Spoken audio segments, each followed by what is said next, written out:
अपने किसी खास को सपने में मृत देखें तो उसका क्या मतलब है? अच्छा नहीं है। मतलब सपनों से पूर्व जन्म जान सकते हैं? हाँ बिल्कुल है। अगर कोई सपना रिपीटेडली आता है तो इसका मतलब ये है कि अगर सपने में हमें कुत्ता रोता हुआ दिखे तो उसका क्या संकेत है? अच्छा संकेत है। आज वाला सपना यदि किसी को कंटिन्यूअसली दिख रहा है तो इसका मतलब यह है कि वो राम राम। मैं जानती हूँ कि आप सभी लोग चाहते हैं कि आपके प्रश्नों के उत्तर गुरुजी स्वयं दें, पर सबके प्रश्नों के उत्तर दें ये पॉसिबल तो नहीं। पर हाँ, इसका एक सोल्यूशन जरूर है मेरे पास। अब एक फॉर्म है जिसका लिंक आपको डिस्क्रिप्शन में मिल जाएगा। आप उस फॉर्म को भरिए। बहुत आसानी से आप उस फॉर्म को भरकर अपना प्रश्न गुरुजी तक पहुंचा सकते हैं और हो सकता है कि आप भी उनमें से एक हो जिनका एपिसोड में प्रश्न लिया जाए। अब इस फॉर्म की एक खास बात और है, आप दुनिया में कहीं भी बैठे हो, आप इस फॉर्म के थ्रू हमारे आश्रम को यानी पावन चिंतन धारा आश्रम को सपोर्ट कर सकते हैं। जिस नारायण ने हमें सब कुछ दिया उसके कार्य धन के अभाव में आकर रुक जाए, ये सही तो नहीं। हमारा कर्तव्य है कि हम इन कार्यों को रुकने ना दें। समाज में दो प्रकार के लोग होते हैं, एक जो ऑन ग्राउंड रहकर कार्य करते हैं देश समाज का, और दूसरे जो उन कार्यों को आर्थिक रूप से सपोर्ट करते हैं और उन कार्यों को आगे बढ़ाते हैं। तो अब आप भी अगर ऑन ग्राउंड आकर काम नहीं कर सकते तो निराश मत होइए, क्योंकि आप घर बैठे सपोर्ट कर सकते हैं हमारे आश्रम को, उन कार्यों को आगे बढ़ा सकते हैं। तो पुनः आपसे निवेदन है कि इस फॉर्म को भर के आप भी नारायण कार्यों में अपना सहयोग दीजिए।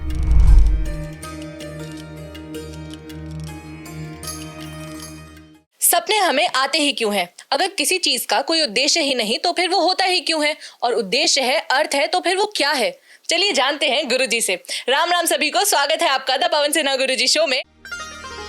जय भारता जय भारता जय भारता।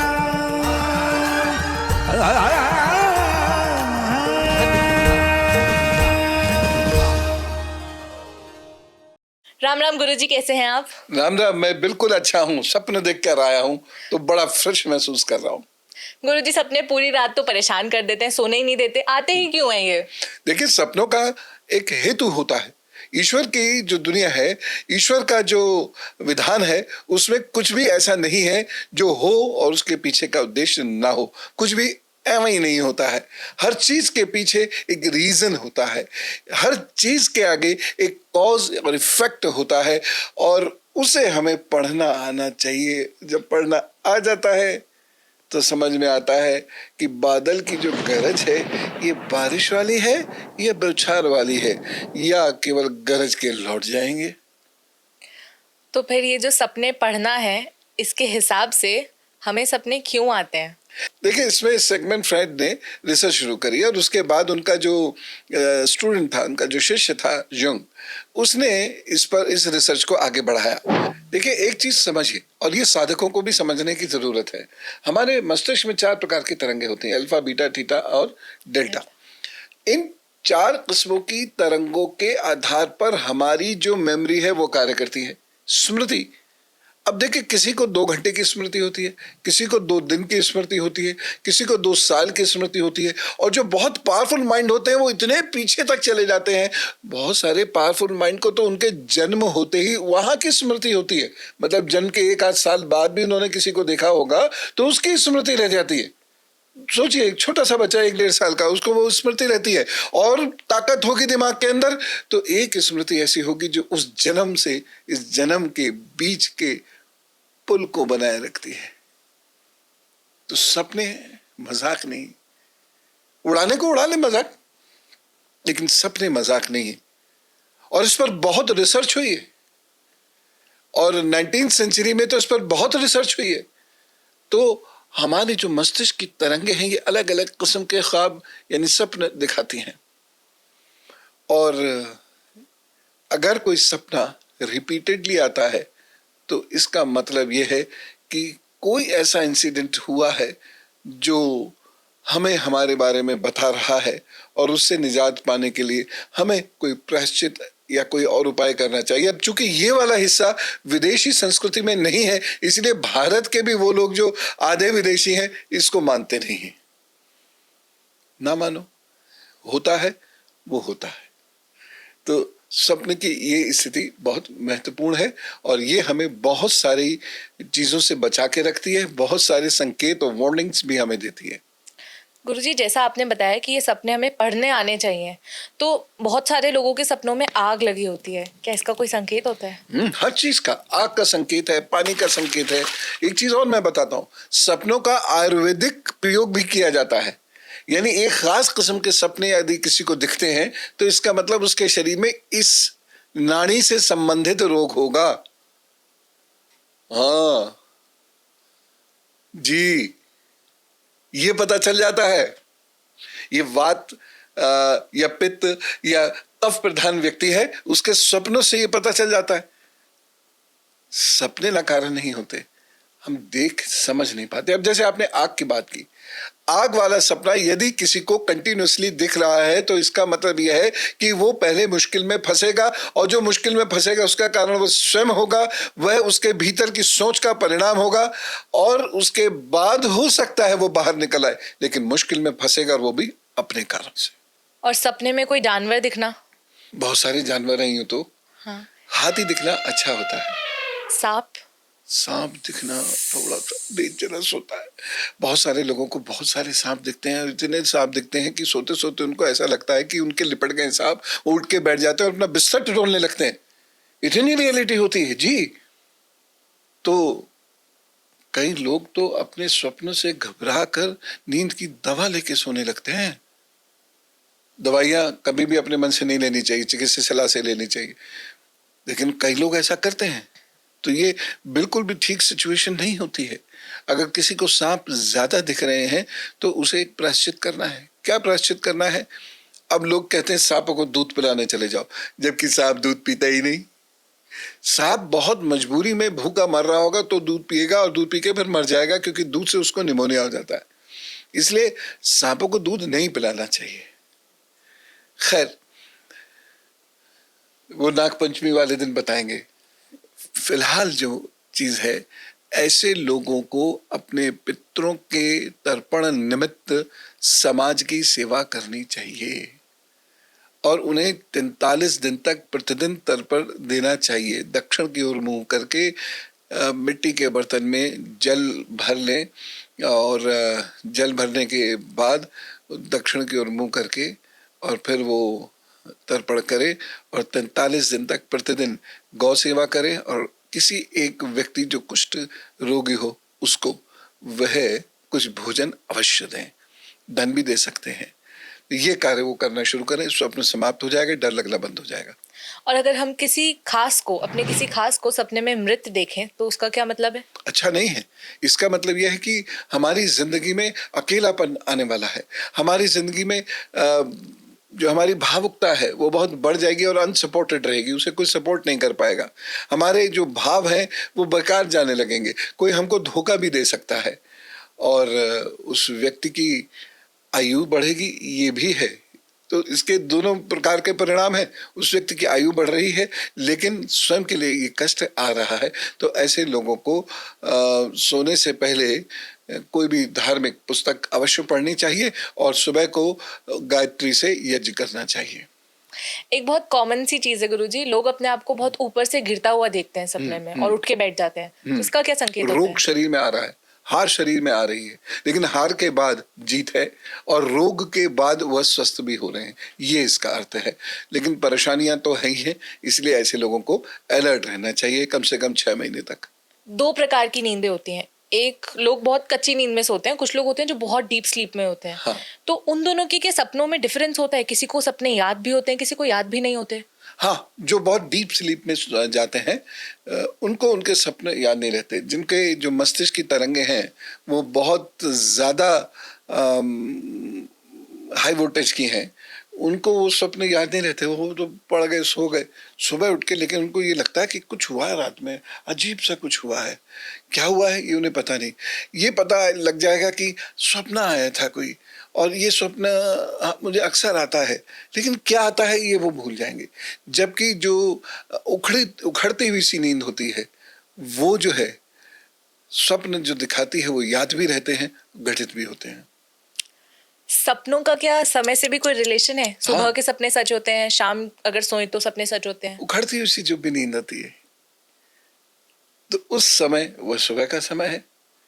अब लोगों, जब ये स्वप्न शास्त्र लिखे गए हैं तो लोग सामान्यतः सुबह उठते थे अभी तो नौकरियां भी ऐसी हो गई हैं और आदतें भी ऐसी हो गई हैं कि लोग सुबह को उठते नहीं हैं और रात को देर तक काम करते हैं।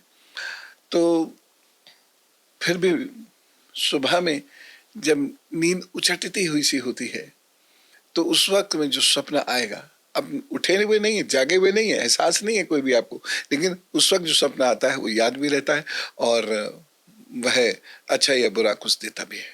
सपनों का क्या अध्यात्म से भी कोई कनेक्शन होता है? पूर्व जन्म से, पूर्व जन्म की सारी बातों को ये सपने वीव करके बुनकर हमारे सामने प्रस्तुत करते हैं। यानी एक वो ब्रिज का एक छोर है, एक छोर ये है, इसको सपना जोड़ रहा है। मतलब सपनों से पूर्व जन्म जान सकते हैं? हाँ बिल्कुल है। कोई स्वप्न बार बार आए, आपको हॉन्ट करे, तो उससे संबंध है। और देखिए, मैं बार बार कह रहा हूं, वो जन्म एक ब्रिज का हिस्सा है, ये जन्म ब्रिज का दूसरा हिस्सा है। इसको जोड़ने वाली चीजें हमारे कर्म में हैं और हमारे स्वप्न हैं। तो ये हिस्सा है, हमारे जीवन का भिन्न अंग है और इसे हमें लाइटली नहीं लेना चाहिए। गुरुजी, एक प्रश्न और है, अगर सपने में हमें कुत्ता रोता हुआ दिखे तो उसका क्या संकेत है? अच्छा संकेत है। इसका मतलब आप किसी मुसीबत से, किसी परेशानी से बचने वाले हैं।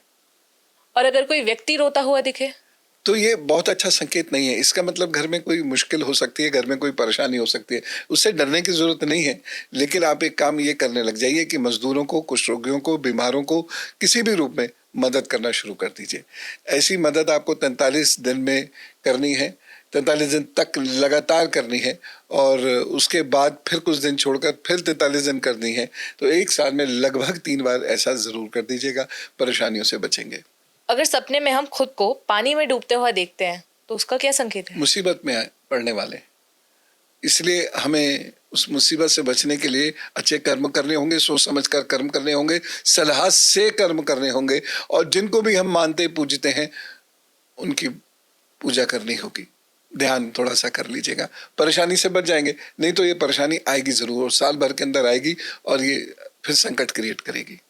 गुरुजी, कुछ जगह होती हैं जहां हम कभी गए नहीं होते पर सपने में हमें दिखी है तो हमें लगता है कि हमारा वहां से कुछ कनेक्शन है। यही तो कह रहा था मैं, अध्यात्म वाली बात पे, कि वो पिछली जगह से इस जगह के बीच में ये स्वप्न ब्रिज का काम करते हैं। तो कोई जगह देखी हुई है और लेकिन अब वो जगह भी नहीं, वो शरीर भी नहीं, अब हमारी आत्मा ने नया शरीर ले लिया है, लेकिन वो जगह फिर भी दिख रही है। इसका मतलब ये है कि हम कभी उस जगह पे रहते थे या उस जगह पे खेलते थे या ऐसा कुछ करते थे, ये स्पष्ट होता है। मैं आपको एक उदाहरण देता हूँ। इस पर रिसर्च हुई थी। एक प्रोफेसर सिन्हा साहब थे, उन्होंने, बड़े विद्वान व्यक्ति थे, उन्होंने इस पर रिसर्च की थी। तो उस रिसर्च में बहुत सारी बातें खुली, लेकिन चूंकि भारत में इन चीज़ों पर धन नहीं खर्च किया जाता तो बहुत सारी रिसर्चेस आधी रह गई। एक व्यक्ति को शरीर में बहुत दर्द होता था और लगता था कि पता नहीं चोटें लगी हुई, दिखता कुछ भी नहीं था। तो पास रिग्रेशन थेरेपी हुई उसकी और उसमें ये उसको दिखा कि वह पुलिस द्वारा, अंग्रेज पुलिस द्वारा पीटा जा रहा है। फिर वो वापस लाया गया और उसके बाद से उसका दर्द समाप्त हो गया। ऐसी सपनों का है। तो आपको जो भी कुछ दिख रहा है वो निरर्थक नहीं है और बार बार दिख रहा है तो निरर्थक नहीं है। एक आध बार तो हो सकता है आपने कोई चित्र देखा होगा तो वो चित्र आपकी स्मृति में समा गया जो दिखने लगी, लेकिन अगर कोई चीज बार बार दिख रही है आपको तो उसका तो अर्थ है और ध्यान रखना होगा। एक दो छोटी छोटी बातें बच्चों से संबंधित मैं बताता हूँ। यदि किसी को ये दिखे स्वप्न में कि उसके बच्चों के चोट लग रही है या उसके बच्चा चौंक के उठ रहा है या उसका बच्चा बहुत छोटा हो गया है अचानक, 1 दिन 2 दिन या जन्म के समय जैसा था, अगर ऐसा दिखे तो कृपा करके घर में रुद्राभिषेक जरूर करा लीजिएगा। कोई रिस्क की बात नहीं है, लेकिन करा लेंगे तो अच्छा लगेगा। वैसे भी जिस घर में महामृत्युंजय का या रुद्राभिषेक का जब होता है, पाठ होता है, अनुष्ठान होता है, वहाँ वैसे भी पॉजिटिविटी आती है। तो ये आप करा लीजिएगा, पॉजिटिविटी आएगी तो बढ़िया रहेगा। गुरुजी, सपनों पे प्रश्न तो अभी भी बहुत सारे हैं, पर हमें अभी यहीं रुकना पड़ेगा और अब हम क्या अगले पड़ाव पर बढ़ जाएं? बिल्कुल।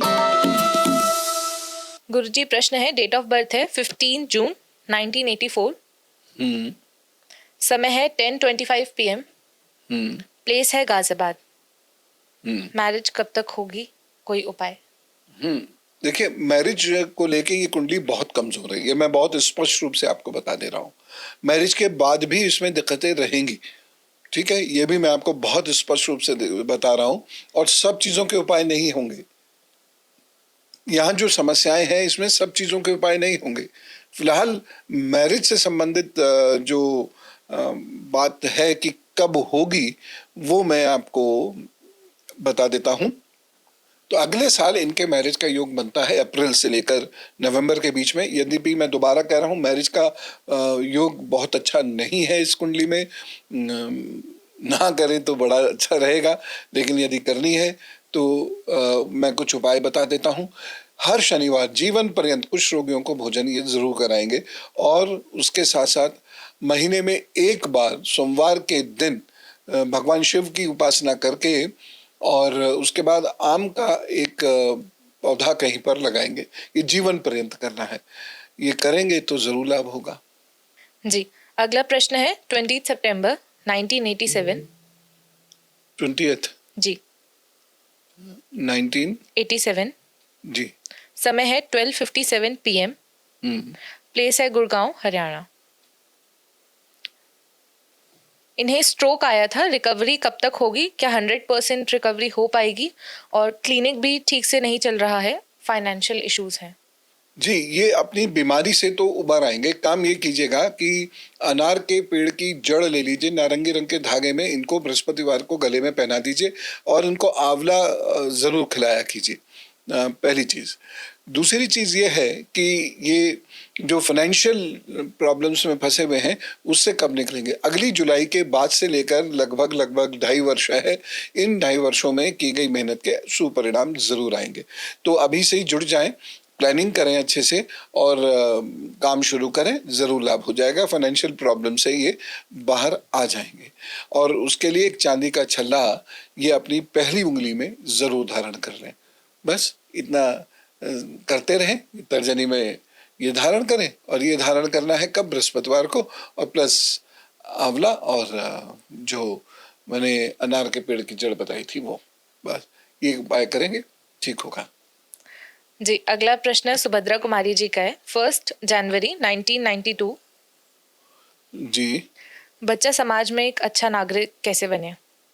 देखिए, आपका जो प्रश्न है ये एक जनरल प्रश्न है, इसमें डेट ऑफ बर्थ की कोई आवश्यकता नहीं है। बच्चा समाज में कैसे अच्छा बनता है, जब उसके पेरेंट्स अच्छे बनते हैं, जब उसके पेरेंट्स लोगों से मिलना जुलना और लोगों की सेवा सहायता करना, मदद करना और अपने जीवन को संतुलन में रखना शुरू कर देते हैं, तो ऐसे बच्चे भी स्वतः ही धीरे धीरे चीज़ों को सीखते चले जाते हैं और उनके भी जीवन में संतुलन आने लगता है और वो अच्छे सिटीजन बन जाते हैं। देशभक्त बच्चे ऐसे बनते हैं, समाज में उनका नाम रोशन भी होता है।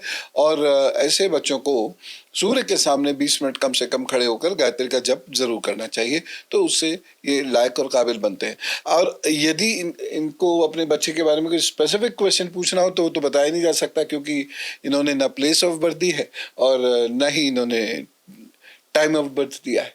तो मेरे ख्याल से आप जो उत्तर चाहते थे आपको मिल गया। जी, अगला प्रश्न पारुल जी का है, 2 जून 1983, 2 जून 1983, 9:35 PM, प्लेस है लखनऊ, जी, जीवन का क्या उद्देश्य है? पढ़ाना और भक्ति करना, यही उद्देश्य है, क्योंकि यह है संस्कार पूर्व जन्म से चले आ रहे हैं। तो पढ़ाइए, भक्ति कीजिए, कुत्तों की सेवा कीजिए, इसी को अपने जीवन का उद्देश्य बना लीजिए। आपकी प्रोग्रेस और मानसिक सुख शांति कभी भी आपसे नहीं छिनेगी, पक्की बात है। गुरुजी, अब हम अगले पड़ाव पर बढ़ते हैं और आप हमें बताएंगे एक पेरेंटिंग टिप। देखिए, बच्चा कभी कभी पैरों में दर्द की शिकायत करता है। अब छोटा बच्चा यदि पैरों में दर्द की शिकायत करता है तो देखिए कि वो ज्यादा तो नहीं खेला है। अगर ये लगता है कि नहीं सामान्य ही खेला, इतना तो बच्चों को खेलना ही चाहिए, तो कृपया किसी वैजी के पास ले जाइए, वो नाड़ी देख के उसको वो दवाई देंगे, क्योंकि ऐसे लोगों को वात अथवा पित्त के रोग हो जाते हैं, जिसकी वजह से इस प्रकार की समस्या हो जाती है। कोई लेकिन बड़ी इसमें गंभीर बात नहीं है, लेकिन समय रहते वैजी इसको ठीक कर देंगे। बस इतनी सी टिप आपके बच्चे के आयु को सुदृढ़ बनाने के लिए बहुत आवश्यक है। बहुत बहुत धन्यवाद गुरुजी, आज आपसे बहुत कुछ जानने को मिला कि हमें सपने क्यों आते हैं, उनका क्या मतलब होता है। तो अब हमें भी अगर सपने आएंगे तो हम बहुत अलर्ट मोड में उनको देखेंगे कि कहीं ये सपना कोई संकेत तो नहीं दे रहा है। मुझे आया एक सपना, क्या? कि ये सब लोग ना भर भर के शेयर कर रहे हैं, कमेंट्स लिख रहे हैं, लोगों को बता रहे हैं, लाइक कर रहे हैं। हाँ, ऐसा सपना आया, सच कर दो इसे।